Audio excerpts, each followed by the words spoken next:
요즘 편입 찾아보면 학점은행제 이야기가 많던데 학점은행제 하면 뭐가 좋은 걸까요? 사실 편입 준비하는 사람들에게는 학점은행제라는 게 굉장히 익숙하고 당연한 방법인데 처음 편입을 접한 여러분에게는 생소하실 수가 있을 것 같은데요. 그래서 오늘 저 가시TV 혜원쌤이 편입은 뭐부터 시작해야 하는지, 편입이 뭔지, 편입 시기는 언제인지, 편입 전형은 어떻게 되는지, 편입에 대한 기본적인 개념을 쉽게 설명해드리고 왜 학점은행제가 당연한 방법인지 그 이유까지 알려드릴 테니 편입을 준비하는데 왜 학점은행제 이야기가 나오는지 궁금하셨던 분들은 영상 끝까지 시청하시면 모든 궁금증이 해소되실 거예요. 편입에 대해서 잘 모르시는 분들도 편입이 대학 가는 방법 정도라고는 알고 계실 텐데요. 그래서 어떤 것부터 시작해야 되는지 기본적인 부분부터 짚어드릴게요. 첫 번째, 편입 정보, 내 상황 숙지하고 계획 세우기. 두 번째, 조건 맞추기. 세 번째, 시험 대비. 네 번째, 시험 응시, 면접, 서류 제출. 이 과정으로 이루어지는데요. 그러면 첫 번째 스텝부터 가보실까요? 일단 편입이 뭔지 알아야 되겠죠. 편입은 대학교를 전학하는 개념인데요. 대학에서 수시, 정시로 학생을 모집하고도 인원을 더 모집하려는 계획을 갖게 되면 정원의 전형이라는 이름으로 수시, 정시와 다른 전형으로 인원을 모집하게 됩니다. 그 중에 하나가 바로 편입인데요. 이미 대학에 다니고 있는 사람들을 대상으로 인원을 모집하는 거예요. 그래서 마치 전학처럼 지금 다니는 학교에서 다른 학교로 옮겨가시는 개념입니다. 편입으로 입학하시게 되면 신입생이 아니라 바로 3학년으로 입학하시게 되는 거예요. 그렇다고 진짜 전학처럼 마음대로 갈 수 있는 건 아니고요. 편입에 필요한 조건을 만족하고 시험에도 통과하셔야 됩니다.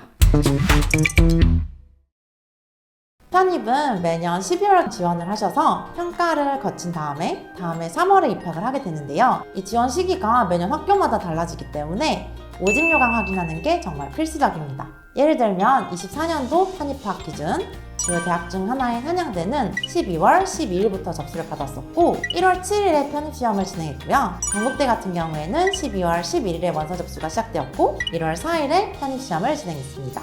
원서 접수뿐만이 아니라 내가 지원하는 학교가 편입시험이 있는 학교다 라고 한다면 시험 일정도 잘 체크하셔야 되는 게 간혹 내가 원하는 학교 2개가 시험 일정이 겹쳐서 선택을 해야 되는 경우도 있기 때문이에요. 미리미리 편입학 계획을 학교 홈페이지에서 확인하시는 걸 추천드립니다. 내년 편입을 지금 고민하고 계시다면 저는 늦어도 올해 12월, 늦어도 내년 3월로는 편입 준비 시작하셔야 된다고 권해드리고 싶어요. 편입 전형은 연고대, 인서울, 직어국 이렇게 3가지로 나눠서 보셔야 되는데요. 일단 논술을 보는 연고대는 따로 보셔야 되고요. 지방거점, 국립대 같은 경우는 토익을 의미하는 공익영어 그리고 전 대학교 성적, 면접으로 평가를 합니다. 인서울대학교는 계열마다 차이는 있지만 대부분 학교 자체적으로 출제하는 편입영어랑 수학시험을 응시하시게 돼요. 이 편입시험에 대해서 간단하게 짚고 넘어가자면 편입 영어 시험의 경우에는 단어 수준이 굉장히 높고 문장 구조도 상당히 복잡한 편입니다. 수학의 경우에는 수능과는 범위가 좀 달라진다고 보셔야 돼요. 그런데 사고력보다는 같은 시간 안에 얼마나 많은 문제를 해결할 수 있는가를 중점적으로 보시는 시험이에요. 그래서 편입 준비 초기에는 대형 편입학원 가셔서 이 편입시험 관련 상담을 받아보시면서 목표 대학 리스트랑 모집 요강을 체크를 해보고 학원에 다닐지 인강을 수강할지 계획을 세우시는 것이 필요하겠죠? 그러면 이 편입 아무나 할 수 있는 건가요? 아까 말했듯이 조건이 필요해요. 편입 같은 경우는 고졸이 아니라 전문대 또는 학사학위를 가지고 있는 사람 또는 그걸 취득할 예정인 사람을 대상으로 뽑게 되거든요. 크게 대학교 2학년 과정까지 마친 사람을 위해서 일반 편입, 4학년 과정까지 마친 사람을 위해서 학사 편입 2가지 전형이 있다고 생각하시면 되겠습니다. 근데 단지 편입 준비만을 위해서 졸업하지도 않은 학교를 2년 내지 4년 다닌다는 게 굉장히 비효율적으로 느껴지지 않나요? 바로 이럴 때 학점은행제 편입에 대한 부분을 고려하실 수 있는 건데요. 학점은행제는 국가평생교육진흥원에서 주관하는 학사 취득을 위한 교육제도인데요. 대학교처럼 학기제가 아니라 학점을 모아서 학위를 취득할 수 있는 제도입니다.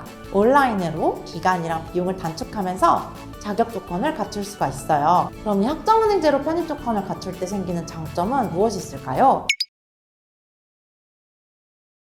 먼저 학점은행제 수업의 경우에는 전문학사의 경우는 1년, 학사과정의 경우는 1년 반에서 2년까지도 시간을 줄일 수가 있습니다. 또 대학 등록금 대비해서 5분의 1의 비용으로 취득이 가능해요. 따라서 빠른 시간 내에 자격을 얻을 수 있고 그만큼 더 많은 시간을 편입 준비에 할애하실 수가 있습니다.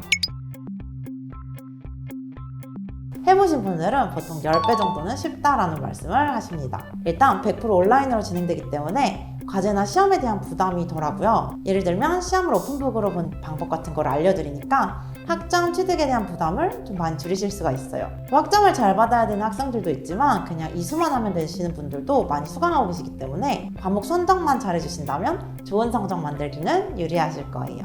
이런 장점들 덕분에 많은 분들께서 학점은행제를 이용해서 편입을 준비하시는 거랍니다. 대신 이렇게들 많이 이용하신 학점은행제 편입 준비할 때 주의할 점이 있다면요?